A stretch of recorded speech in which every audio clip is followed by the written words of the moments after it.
जय हिंद दोस्तों। कैसे हैं आप? आशा करते हैं स्वस्थ होंगे। पिछले वीडियो में आप कुछ टर्म्स सीख चुके हैं। वो टर्म्स आगे हमारे काम आने वाले हैं, चाहे वो साल्ट से संबंधित हो या हायर क्लासेज में। तो आइए आज स्टार्ट करेंगे कुछ साल्ट से संबंधित एक इम्पॉर्टेंट साल्ट जिसके बिना सब्जी, समोसा, दाल वगैरह वगैरह जो भी साल्टी चीज़ें हैं वो आपको उसके बिना स्वाद नहीं आती। तो आज हमारा फोकस उस पॉइंट पर है, यानी जो आप समझ रहे हैं NaCl यानी सोडियम क्लोराइड। हालांकि जो हम यूज करते हैं वो प्योर NaCl नहीं यूज करते, उसमें कुछ मिक्सचर होता है, उसमें कुछ इम्प्योरिटी होती है, कुछ जानबूझ के मिलाया जाता है, कुछ पहले से मिला होता है। तो आइए आज इसी पे बात करेंगे। तो स्टार्ट करते हैं। तो साल्ट में आज सबसे स्पेशल टाइप ऑफ साल्ट है, यानी ये सबसे इम्पोर्टेंट साल्ट पढ़ने जा रहे हैं जिसके द्वारा हम कई कंपाउंड का फॉर्मेशन भी कर सकते हैं।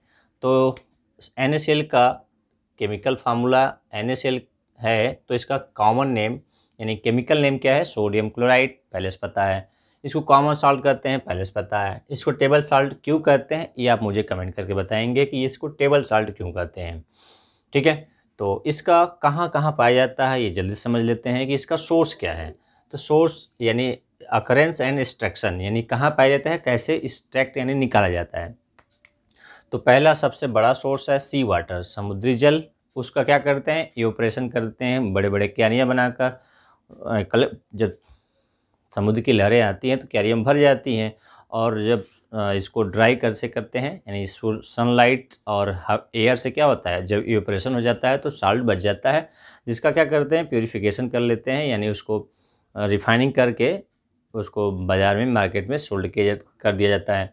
दूसरा है आपका सोर्स रॉक, यानी चट्टानें होती हैं, यानी NaCl की कुछ चट्टानें होती हैं। जैसे हमारे देश में कहाँ चट्टानें हैं? हिमाचल प्रदेश में मंडी रीजन है, वहाँ पर नमक की क्या होते हैं?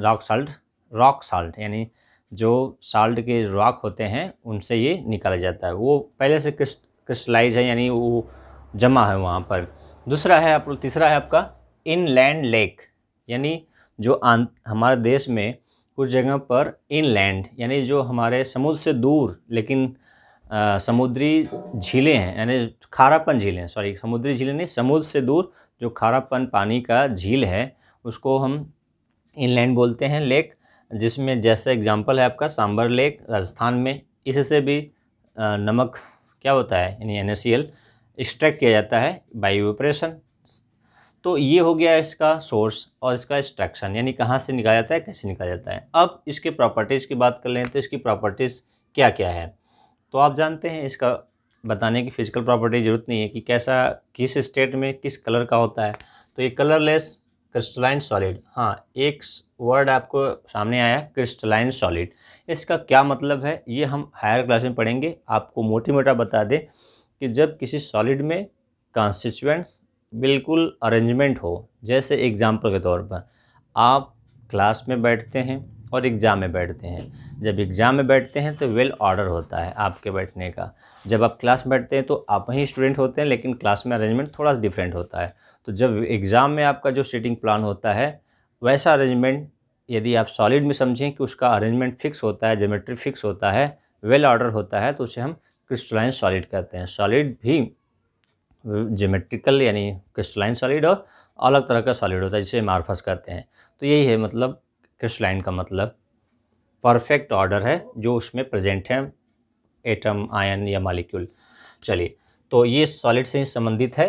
तो आगे हायर क्लास में डिटेल पढ़ेंगे। मेल्टिंग पॉइंट क्या है? 820 डिग्री सेल्सियस। ठीक है, यानी बहुत ज़्यादा टेम्परेचर भी पिघलता है। और इसकी सॉल्युबिलिटी क्या है? 35.8 ग्राम। 100 ग्राम पानी में कितना घुल सकता है? 35.8 ग्राम, लगभग 36 ग्राम। कितना टेम्परेचर पर? 20 डिग्री सेल्सियस पर। ठीक है, ये ध्यान रखना है। टेम्परेचर बदलने पर सॉल्युबिलिटी बदल जाती है, आप 9th में पढ़ चुके होंगे। एग्जिस्ट हाइड्रेटेड फॉर्म, ये किस फॉर्म में एग्जिस्ट करता है? हाइड्रेटेड। मतलब अभी पिछले वीडियो में आप देखें कि हाइड्रेशन का मतलब क्या होता है, कि वाटर मॉलिक्यूल क्या होता है? प्रेजेंट होता है। कितना वाटर मॉलिक्यूल प्रेजेंट होता है? 2। तो इसको बोलते हैं हाइड्रेटेड NaCl, यानी 2 वाटर मॉलिक्यूल प्रेजेंट हैं, तो ये हाइड्रेटेड है। ठीक है। नेक्स्ट है हाइग्रोस्कोपिक इन नेचर का होता है। इसका मतलब क्या है कि वाटर मॉइस्चर को अब्जॉर्व करता है लेकिन फिजिकल स्टेट नहीं बदलता। अब वो क्यों होता है यहाँ पर कारण बताया गया है। मैं आपसे पिछले वीडियो में क्वेश्चन पूछा था ही। तो ये मैग्नीशियम क्लोराइड और कैल्शियम क्लोराइड के प्रेजेंस होने का ये हाइग्रोस्कोपिक नेचर के होते हैं। तो ये हो गया फिजिकल प्रॉपर्टीज़। नेक्स्ट हम पढ़ेंगे इसके केमिकल प्रॉपर्टीज़ और यूजेस क्या हैं। केमिकल प्रॉपर्टीज़ का स्टडी करते हैं NaCl के। तो NaCl को, सोडियम क्लोराइड को हम जब कंसनट्रेट या डाइल्यूट H2SO4 सल्फ्यूरिक एसिड के साथ ट्रीट करते हैं तो जो बाई प्रोडक्ट या प्रोडक्ट मिलता है वो क्या मिलता है, सोडियम सल्फेट और एक गैस निकलती है। कौन सी gas, hydrochloric acid, hydrogen chloride, एक गैस इवाल्व होती है। ठीक है, बैलेंस नहीं है तो इसको बैलेंस कर लीजिए। ये Na2 है तो यहाँ 2 कर लीजिए, ठीक है, ये 2 कर लीजिए इधर, ठीक, और यहाँ पर 2 ये कर लीजिए। ये गैस इवाल्व होता है। कैसे, ये लैब में इसको कैसे हम इसका टेस्ट करते हैं कि जो गैस निकल रहा है वो ऐसे निकल रहा है। कैसे करते हैं, देखिए एक टेस्ट ट्यूब में क्या करते हैं, ड्राई टेस्ट ट्यूब में क्या लेते हैं, NaCl का साल्ट लेते हैं, NaCl लेते हैं यहाँ पर। इसमें क्या ऐड कर देते हैं, डाइल्यूट या कंसनट्रेट H2SO4। हम डाइल्यूट जनरली यूज करते हैं। तो ये क्या है, डाइल्यूट है H2SO4। तो जब ऐसे इसमें ऐड करेंगे तो यहाँ से एक गैस इवाल्व होता है, ठीक है, पंजेंट गैस जो थोड़ा नाक में लगती है।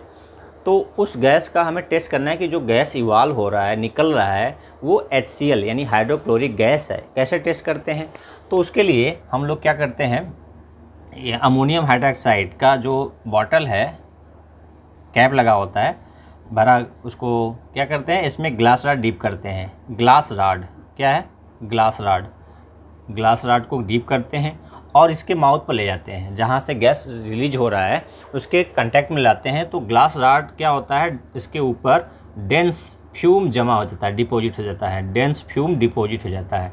तो आप क्या बता सकते हैं कि ये जो डेंस फ्यूम बन रहा है क्यों बन रहा है। मैंने कहा कि यहाँ पर एक गैस निकल रहा है HCl और वो किसके कांटेक्ट में आ रहा है, NH4OH के संपर्क में आ रहा है। तो जो प्रोडक्ट बनेगा वो क्या बनेगा, वो कंडेंस फ्यूम दिखता है। तो किसके बनने का दिखता है, तो यहाँ आपको क्या बताना है, इसको क्वेश्चन मार्क मैं कर दिया कि आपको ये प्रोडक्ट का नाम बताना है, उसका केमिकल नेम और केमिकल फार्मूला लिखना है, आप बताना है आपको। तो ये हो गया आपका लेबोरेटरी टेस्ट में, लैब में कैसे इसका हम सोडियम क्लोराइड का टेस्ट करके सोडियम क्लोराइड H2SO4 के साथ रिएक्ट करके क्या प्रोडक्ट बनाता है। चलिए नेक्स्ट है कि नाइट्रिक एसिड के साथ ये क्या प्रोडक्ट बनाएगा, तो उसको देखते हैं। नाइट्रिक एसिड के साथ तो NaCl nitric acid dilute HNO3 के साथ रिएक्ट करके क्या देता है, सोडियम नाइट्रेट NaNO3 एक्वस, और बाई प्रोडक्ट में क्या मिलता है, AgCl का वाइट प्रेसिपिटेट। क्या होता है, सॉलिड वाइट प्रेसिपिटेट किसका होता है, सिल्वर क्लोराइड का। ठीक है, ये किस टाइप का रिएक्शन है, मैं आपसे पूछूं, जो आप फर्स्ट चैप्टर पढ़े हैं टाइप्स ऑफ रिएक्शन में, तो ये किस टाइप का रिएक्शन है, डबल डिस्प्लेसमेंट है या प्रेसिपिटेशन रिएक्शन है, ये दोनों है। तो आप मुझे कमेंट करके बताएंगे। तो यहाँ पर क्या निकल रहा था, गैस निकल रहा था, यहाँ पर क्या हो रहा है, सॉलिड प्रेसिपिटेट बन रहा है। दोनों अलग तरह का रिएक्शन है, एक सल्फ्यूरिक एसिड के साथ, एक नाइट्रिक एसिड के साथ। तो ये 2 रिएक्शन इंपॉर्टेंट रिएक्शन याद रखेंगे आप। चलिए अब इसके प्रॉपर्टीज़ के बाद, केमिकल प्रॉपर्टीज़ के बाद हम इसके इम्पोर्टेंस की बात कर लें कि जो मैंने आपसे स्टार्टिंग में कहा था कि इसके बिना, किसके बिना, NaCl के बिना हम अपना जो भी साल्टी चीज़ें हैं, मैंने बताया कि समोसा, चटनी, सब्जी, दाल, ये सब का स्वाद नहीं ले पाते हैं। इसके साथ साथ स्वाद ही नहीं, यदि हम स्वाद न लें तो क्या हमारे लिए ज़रूरी नहीं है, बिल्कुल ज़रूरी है। जो हमारा इम्पल्स कंडक्शन होता है, सोडियम पोटेशियम पंप गवर्न करता है इम्पल्स कंडक्शन को, तो वो काम नहीं हो पाएगा, ब्लड प्रेशर कंट्रोल नहीं हो पाएगा। ठीक है, ब्लड प्रेशर नहीं होगा तो चक्कर आएगा। तो आप इस तरह समझ सकते हैं कि साल्ट हमारे लिए कितना इंपॉर्टेंट है। तो आइए इंपॉर्टेंट 1 बाय 1 करके देखते हैं। तो पहला है यूजेज है आपका essential constituents of our diet. तो डाइट में हम NaCl, हर एक नमकीन चीज़ों में NaCl का यूज करते हैं। तो क्या आप प्योर NaCl यूज करते हैं या आयोडीन युक्त नमक यूज करते हैं। तो आयोडीन युक्त तो आप नमक सुने होंगे, साल्ट, ठीक है, आयोडीन युक्त साल्ट। तो क्या आयोडीन सीधे मिलाया जाता है कि या उसके कुछ कंपाउंड मिलाए जाते हैं? तो आप मुझे कमेंट करके बताएंगे कि जो हम आयोडाइज्ड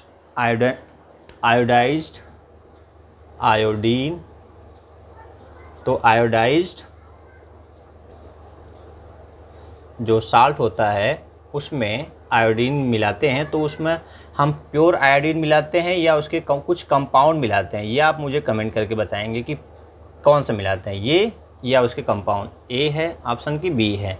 ठीक है, तो आप मुझे कमेंट करके बताएंगे कि हम आयोडीन युक्त नमक बनाने के लिए जो आयोडीन युक्त नमक खाते हैं उसमें प्योर आयोडीन मिलाते हैं या उसके कुछ कंपाउंड मिलाते हैं। चलिए, ये हो गया कि हम आयोडीन युक्त नमक खाते हैं। क्यों खाते हैं? जो ग्वाइटर से संबंधित डिजीज़ ना हो, थायराइड संबंधित जो डिजीज़ है उसको बचने के लिए है नहीं। ठीक है, तो वो डिजीज़ का नाम क्या है? अब मैं आपको बता दिया, ग्वाइटर हो जाता है, तो उससे संबंधित डिजीज़ ना हो, उससे बचाव के लिए हम आयोडीन युक्त नमक खाते हैं। चलिए, नेक्स्ट है आपका used as preservative pickles meat. तो अचार में और मीट को सुरक्षित रखने के लिए साल्ट का यूज करते हैं। क्यों करते हैं आप मुझे कमेंट करके बताएंगे। यूज करते हैं, क्यों करते हैं, इसका क्या उद्देश्य है, क्या एम है, वो हमें बताएंगे आप कमेंट करके। नेक्स्ट है टू मेक फ्रीजिंग मिक्सचर। इसका क्या मतलब है समझ लीजिए। आप कुल्फ़ी यानी जो कोन्स में आइसक्रीम भरा होता है, कोन्स में ये, ठीक है, कोन्स जो प्लास्टिक का होता है, ये वो कोन्स नहीं जो उसमें आप आइसक्रीम भरा का ऐसे मतलब यूज करते हैं, वो वाला की बात नहीं कर रहा हूँ। वो प्लास्टिक के कोन्स होते हैं, उसमें आइसक्रीम जमा होता है, तो उसको क्या करते हैं, आइस मिक्सचर बर्फ़ के टुकड़े के साथ साथ इसमें क्या करते हैं, नमक भी डाल देते हैं। यानी ये आइस है, आइस के साथ साथ इसमें क्या डाल देते हैं, NaCl। तो ये आइस मिक्सचर हो जाता है, इसमें NaCl भी है। तो इससे क्या होता है कि जो कोन्स में आइस या आइसक्रीम है वो पिघलता नहीं, जल्दी गलता नहीं है। इसको बोलते हैं, क्या बोलते हैं, फ्रीजिंग मिक्सचर। फ्रीजिंग पॉइंट घट जाता है आइस में नमक मिलाने से, इसलिए हम इसका यूज कहाँ करते हैं, आइस कोन को बचाने के लिए कि उसका जो आइसक्रीम है वो एज इट इज़ बना रहे। चलिए नेक्स्ट देखते हैं। नेक्स्ट है आपका इन मैन्युफैक्चर ऑफ सोप। नेक्स्ट क्या है, इन manufacture of soap for salting out. तो आप जो मैन्युफैक्चर किया जाता है सोप का, तो सोप को क्या करते हैं, मैक्सिमम जब सोप निकल जाता है तो उसको जो सोल्यूशन बचता है उसमें कुछ अमाउंट में सोप सोल्यूशन घुला रहता है, यानी मैक्सिमम सोप निकल चुका है। जिसे सोप कैसे बनाए जाते हैं आप आगे पढ़ेंगे इसी कार्बोनेट्स कंपाउंड में। तो सोप क्या होते हैं, ऑयल यानी long chain high molar mass fatty acid होते हैं, उनके जो बेसिक हाइड्रोलिसिस कराया जाता है, जो उससे क्या बनता है, सोप बनता है। यानी एक तरह से सोप बेसिक साल्ट होते हैं जो तेल और बेस के मिलाने से बना हुआ कंपाउंड होते हैं। ठीक है, तो इसमें क्या होता है, सोप सोल्यूशन घुला है, तो उसमें उसको भी निकालने के लिए क्या करते हैं, इस सोल्यूशन में NaCl डालकर क्या कर देते हैं, स्टार करते हैं, तो जो सोप सोल्यूशन घुला है सोप उसमें से बाहर हो जाता है। ठीक है, तो इस तरह से इसको बोलते हैं साल्टिंग आउट। नेक्स्ट है आपका for preparation of different elements and compound. ये बहुत इंपॉर्टेंट है क्योंकि इस अगला जो टॉपिक होगा इसी संबंधित है कि हम NaCl से कौन कौन से एलिमेंट और कौन कौन से कंपाउंड प्रिपेयर कर सकते हैं, लेबोरेटरी मेथड क्या इंडस्ट्री मेथड, ये हम आगे पढ़ने वाले हैं तो देखेंगे। तो पहला एलिमेंट होगा हाइड्रोजन, दूसरा क्लोरीन, और कंपाउंड में sodium hydroxide, sodium carbonate, sodium bicarbonate, bleaching powder, तो एक्सेट्रा, ये सब हम आगे पढ़ेंगे। तो ये प्रिपरेशन करने के लिए NaCl यानी NaCl का एक्वा सोल्यूशन जिसे बोलते हैं ब्राइन का यूज किया जाएगा। तो ये इंपॉर्टेंस में आ गया। तो वीडियो कैसा लगा, वीडियो देखने के लिए धन्यवाद। हाँ, एक बात और कि यदि आप वीडियो को सब्सक्राइब करते हैं तो समय से आप नोटिफिकेशन पा जाएंगे ताकि आप कोई वीडियो मिस नहीं कर पाएंगे। जय हिंद, जय भारत।